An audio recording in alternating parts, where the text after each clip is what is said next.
మరి పథకాలు ఎందుకు పనికిరావు, ఈ పథకాల వల్ల రాష్ట్రం తప్పులు అయిపోతుందని చెప్పి చంద్రబాబు గారు అంటున్నారు. చంద్రబాబు నాయుడు చేసిన అప్పులు ఎన్ని ఉన్నాయో ఒకసారి చూసుకోమను. ఆయన వెనకెంత ఉందో ఆయన చూసుకోమను, పక్కన వాళ్ళది ఎందుకు. అసలు నువ్వెంత, నీ స్థాయి ఎంత అని చెప్పి జగన్ గారిని పవన్ కళ్యాణ్ గారు అడుగుతున్నారు.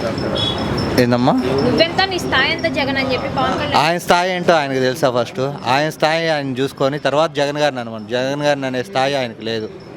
ఫస్ట్ అసలు ఎక్కడా గెలవని ఆయన జగన్ గారి గురించి మాట్లాడే అంత ఇది కూడా అసలు ఈయనతో పోల్చుకోవడం కూడా వేస్ట్. ఇక పవన్ కళ్యాణ్ అనే వ్యక్తి. సార్ మరి ఇప్పుడు చూడబోతుంటే ఒక సైకో రౌడీ మనల్ని పాలిస్తున్నందుకు మనం సిగ్గుపడాలి అని చెప్పి అంటున్నారు. ఎవరు సైకో రౌడీ? జగన్ గారు అని ఎవరు అన్నారు? పవన్ కళ్యాణ్ అన్నారు. పవన్ కళ్యాణ్ అసలు పెద్ద సైకో కదా.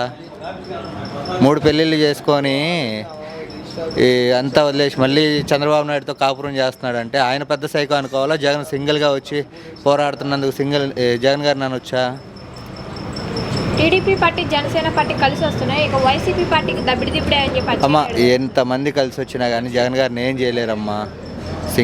సింహం సింగిల్గానే వస్తుంది. రేపు 2024 ఎలక్షన్లో కూడా జగన్ గారు ఒక్కళ్ళే సింగిల్గా వెళ్తారు. జగన్ గారు వన్స్ మోర్ 175. అంటే ఇప్పుడు చూడబోతుంటే మరి ఇప్పుడు షర్మిలా గారేమో జాయిన్ అయ్యారు సార్ కాంగ్రెస్లో, మరి ఆంధ్రాలో పోటీ చేయబోతున్నారు. అసలు కాంగ్రెస్కి అసలు ఇక్కడ ఎంత ఉందో మీకు తెలుసు కదా. అసలు కాంగ్రెస్ అనేది ఉందా? అసలు మన ఏపీలో ఉందా? సో ఒక్క అభ్యర్థి అయినా ఉన్నారా? లేరు. సో దాని గురించి మాట్లాడుకోవటం కూడా వేస్ట్. యూత్ అంతా నా వైపే ఉంది, నెక్స్ట్ సీఎంగా గెలిచేది నేనే, ఇక నువ్వు ఇంటికి వెళ్ళి కూర్చోవాలి. ఎవరు యూత్ అంతా? పవన్ కళ్యాణ్ గారు అంటున్నారు. అమ్మ సినిమా పరంగా చూసుకుంటే యూత్ అంతా ఉండొచ్చేమో. ఓటు పరంగా ఎవరైతే మంచి చేశారో, ఎవరైతే జగన్ గారు ప్రతి ఇంటికి ఏదైతే నవరత్నాలు అనే పథకంలో పంపించారో ప్రతి ఒక్కరు యూత్ కానీ ఇంట్లో వాళ్ళు కానీ ప్రతి ఒక్కరు జగన్ వైపే ఉన్నారు. జగన్ గారిని మళ్ళీ గెలిపించుకుంటారు.